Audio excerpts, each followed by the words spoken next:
Welcome to A Scrap Life, a podcast solely focused on the hustlers, grinders, operators, and business owners who live and breathe the scrap metal industry every day.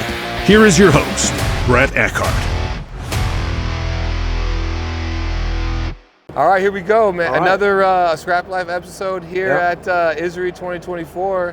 I just asked you how the show's going, Don. I'm with Don Sackett from SciAps, and you said it feels like the scrap guys are a little more optimistic. Yeah. Right? Compared to last year, compared to what we saw the last 6 months of last year and the first quarter of this year. It just seems like they're ready to start investing in some equipment again.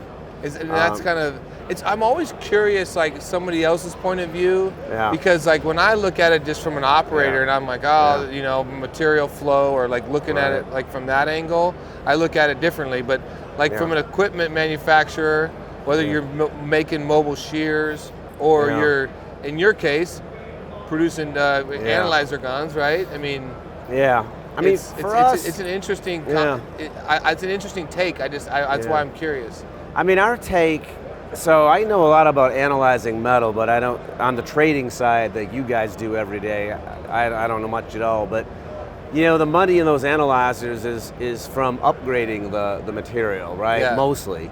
I mean, there's still the story about the guy that finds all the platinum in a pile of 18A, right? But those are rare now. But it's really the upgrading of the material. And I think if they're seeing better margins, it's worth putting in the money on equipment and the time to sort it more. And I think that's what we're seeing. We're just seeing more, especially more smaller facilities. You know what my take is on that? I'd love to hear it. Because I think the margins are so tight. Okay. The material flow is okay at best. Yeah. That people are trying to find a way to make more money. So it's not that they're optimistic about the scrap pricing, or they're optimistic about, they're looking for a tool that can provide value over and above the cost, right, to drive revenue in a revenue tightening business, which is what we're experiencing right now because the volume has came off. Yeah. So they need something that can potentially, you know, I mean, if you want to buy a mobile shear, or let's say a stationary shear, a mobile, like, obviously is different, but a stationary shear, $1 million, right? Yeah. I mean, let's just write it. If you and your upgrade's going to be a loose unprepared iron and 2 prepared iron, but it's $1 million investment. Yeah. If you are a non-ferrous and you're doing a decent amount of non-ferrous, the investment a person has to make in a SciAps analyzer gun is roughly, what's that look like? Oh, got it. You know, $25,000, $30,000. Yeah. That's a big difference, right? Yeah. And if it drives revenue for your company, then in a tight market, then I feel like that's one of the reasons why that's something that somebody can afford to do in a tough market to build their business. So I think that is a sweet spot for you. And I think so. Yeah. I think that's a better way of thinking it. Like I said, you guys, you know the margin and the trading stuff, you know, but I bet you're right. Just a little more productivity, finding a little more value in what you are selling. Yeah, I can see that. And I'm not saying I'm right. I'm just saying, like, that's just my take on an outside guy looking in. And I think what you guys sell and your guys' commitment to the industry, and it's really just, I mean, in the last, I would say, it feels like the last 10 years, I've really saw you guys here, and I've really saw your presence, and your push feels, you know, aggressive, and you're basically, you've made a really good name for yourself. I hope so. I mean, we really try to offer good service, fast service. We, you know, like any company, we make our mistakes. We try to make up for them when we make them, as opposed to denying them or hiding from them. Yes. And you know, like last year, I mean, you know, it was hard finding people. So we had some holes in our service department that thankfully we've plugged. But we do that. You know, this show is really important to us. We spend a lot of money here. It's worth it. Yeah. But we like supporting the industry, so that's why we do the meetings and the sponsorships. Do you feel like you get a lot of value out of this show? Oh yeah, This is the Super Bowl of the... Yeah, like I look at the amount of money we spent on the show and the various sponsorships, and we sponsored the Women in Recycling yesterday, and there's nothing I would change. I mean, nothing I would say, that wasn't really worth it. So I would do it. In fact, there's nothing I would change.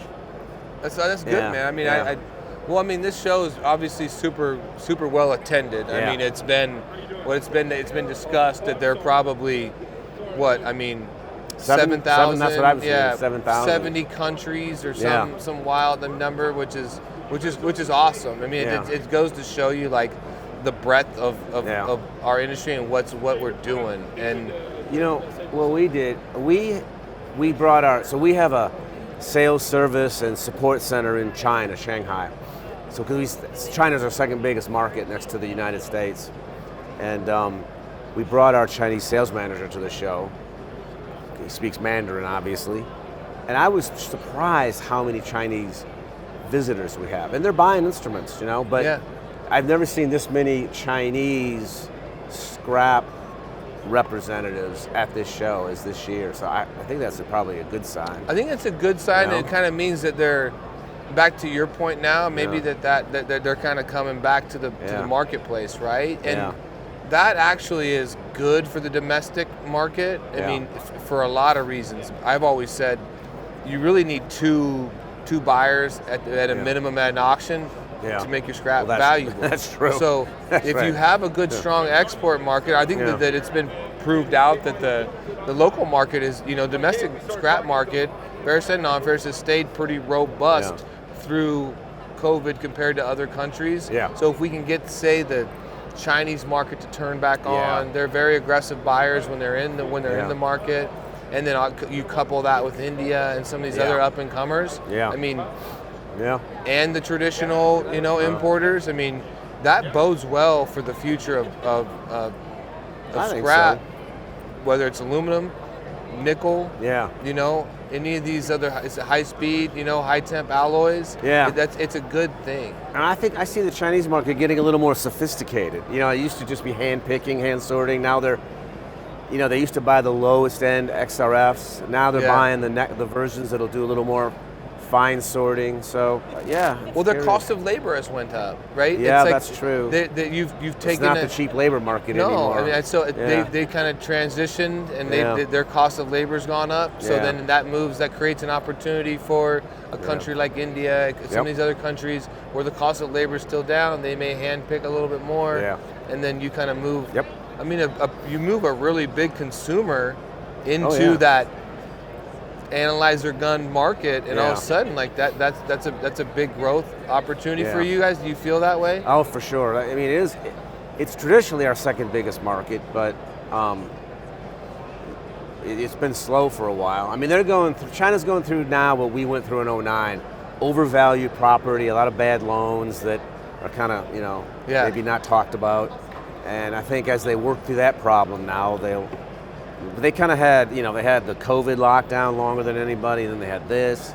So hopefully, and that takes a few years to get through. I mean, look at how we went from 2009 to probably 13, 14 for us to really see a dynamic enough change. So that's 5 years. So they probably have at least that, a couple more years left of. And there's less transparency over there too. Working through those kinks. That's right. Anyway. So give me a little background on yourself, Don. Right. Tell me how SciAps came along and where you came from. Well, this is my third analyzer business. Okay. In fact, my first exposure to scrap markets was summer jobs in my grandfather's ironworks shop, where he goes, "Oh, you like chemistry? Go out and sort my metal." He was basically steel, the occasional stainless, maybe an Inco 800 now and then, but it was pretty. But that was the days in the early, late 70s, where it was still grinding wheels and acids and magnets, right? Yeah. So I thought, oh, this is really a neat business. But I went to school as a physics degree. I came out of school and actually went to work for Niton. Okay. First job after school, I moved out here, worked for Niton. I was like the third or fourth employee, I don't really remember. And they weren't doing alloys. They had a little handheld XRF, which is a really nice little product. And one of my first jobs was trying to introduce that little guy to the scrap metal sorting. So, started going out talking to you guys. And that's how I got into it. And I loved it. And I still love the scrap market better than mining or environmental or oil and gas. And then I started a company about 10 years later called Innovex that we sold to Olympus, and now Evident, who are around here at some point. Yeah. And then after I did my 2 years at Olympus/Evident, the thing everybody always asked us for was carbon. We want to test carbon with a handheld. Yeah. Not so much in scrap, but in oil and gas, energy, and steel, and you can't do that with XRF. So we started SciAps to make the world's first handheld that would do carbon analysis, which is why we use the laser approach instead of X-ray. Okay. So that's it. So we started it for that, and then. And what year was that when you started SciAps? 2013. Okay. So yeah, we had our 10-year anniversary. I was close on the 10 years. I was just trying to think back, and I'm like, so when did I start recognizing? When did I start seeing SciAps kind of come along? And it took, it took 5-6 years to start gaining the trust of you guys. I understand, because there are some here today, gone tomorrow. Entities. Let's leave it at that, I suppose. But it took some time. But we've just been steadily trying to build up our presence in scrap, and the race car's been a big hit. We've had a lot of fun doing that. So talk. What's your connection on the race car? Is there? It's my marketing director's fault. She's the one that came to me with this idea, and now the connection is she came. It's actually my VP of sales. Okay. I tried to get her to join me, but she's camera shy. Okay. She came to me about 4 years ago, and she said, if you look at our customer base, scrap, mining, metals, military, law enforcement, it's like almost a perfect overlap with the NASCAR demographic. So she said, let's try sponsoring a car for a few races. So we did, and it was a real success. I mean, everybody says NASCAR is this amazing branding and advertising, and that has been our experience. It is. Really? So we did a few races, and then the next year we did a few more, and now the last 2 years we've been up to a full season. So nice. So now we have 2 cars we're actually running. We run in the second car because we run this promotion that if you buy a certain amount of analyzers, I don't know, maybe it's 130, 140,000, which 4 or 5 units are there. If you buy those, we put you on the car. We get you a bunch of pit passes. You can make it a company outing, make it a customer outing, get 25, 30 passes. And it's a great time in the pits for a race, or in the garage.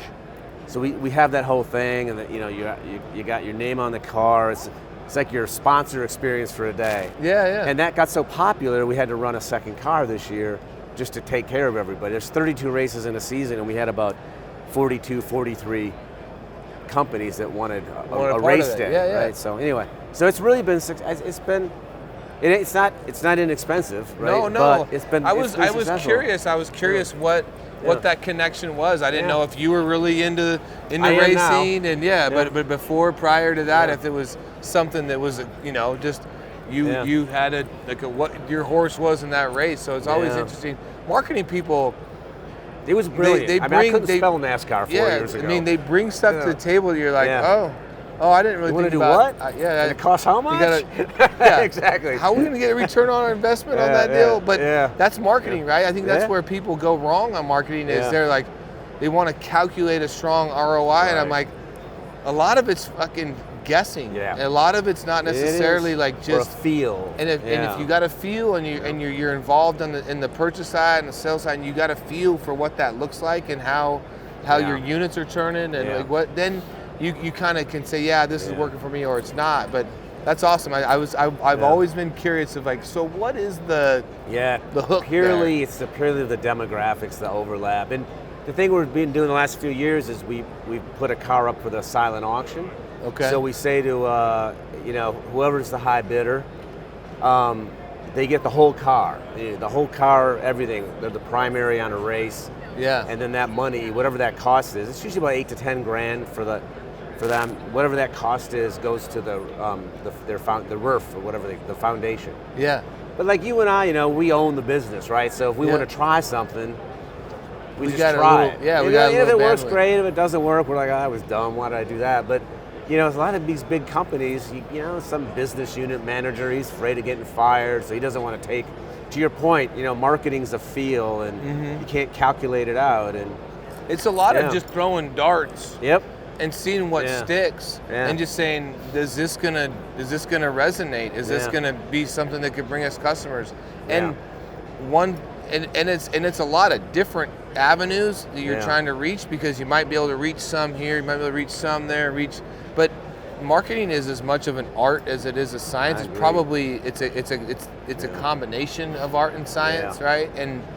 And I think that you guys have done really well on that. And obviously, I knew you had a race car. I don't know shit about NASCAR. I really don't. but I knew you had a car. I happened to be in last night. On the way out of here, I happened to be sitting next to that CJ, your guys' driver, and we were talking with the Tunco guys. Yeah. And so I finally met him, talked to him, and he's one of the good young drivers coming up. He just needs some experience. Yeah, and so it was just an interesting side of what you guys are doing. So what separates you guys from your competitors, in your opinion? On the X-ray side, I think it's three things. First of all, if you want to just sort high temps and stainless, any of the XRFs you can get here are going to be fine. They're all going to be fast, they're all going to be accurate. But what separates us on a technology side is the aluminum.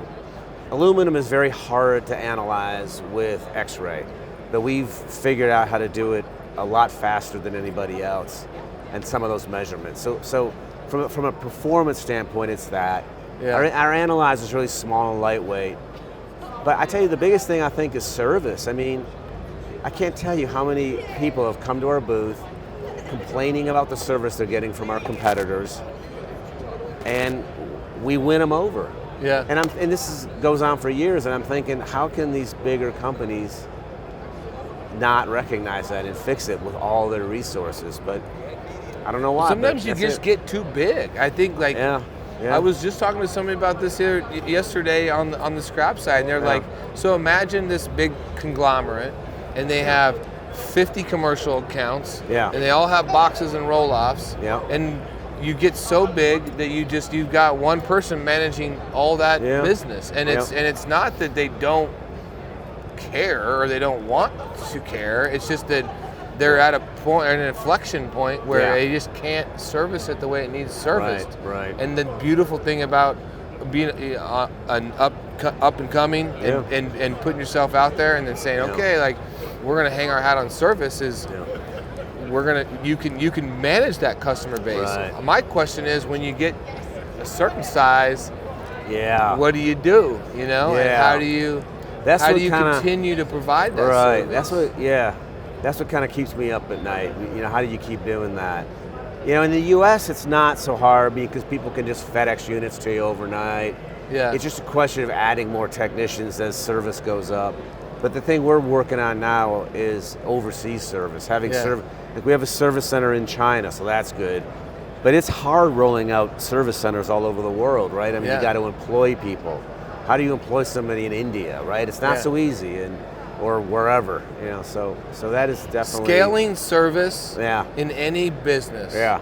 If you can scale service with the size of the business, you can genuinely win. And everybody wants to talk about what's the difference between you and this guy and this guy. Yeah. Oh, we're service oriented. Yeah. Well, I want to hear, does your customer agree with you? Exactly. Yeah. Everybody says it. Not everybody does it. Can you do it? And I feel like the people that are able to scale the service side the best as their business scales can create the most success. I agree. I mean, think about it. You buy something that's complicated. If it breaks, you want it fit. You can't just like call somebody and leave a voicemail and hope they call you back in a week. That just doesn't work. Yeah. No, I think service is critical. What's the future look like, Don? Let's what does it look like? I think we want to just make the analyzers measure more elements, make them measure lower levels, because we're seeing more and more demand for lower like, very low residuals. We're seeing a lot more lithium battery recycling interest. And our laser unit will measure lithium, so we're hoping that goes someplace. And we're starting to see a lot of interest in the rare earth metals, the magnets that are in all these electric vehicles. I think the first EVs are starting to come into the recycling stream. Yeah. And what about you guys? I mean, are you guys looking at lithium recycling, battery recycling, or is that just the lithium, the battery recycling for me is just so young. It's so in its infant stage, and I think if you look at your big battery processing facilities, they're all government grants, government money tied in with some private capital, some people just betting on the opportunity, right? And I think until that becomes private, but 100%, and it becomes, that means people see enough value in it that they don't need a government grant to run their business.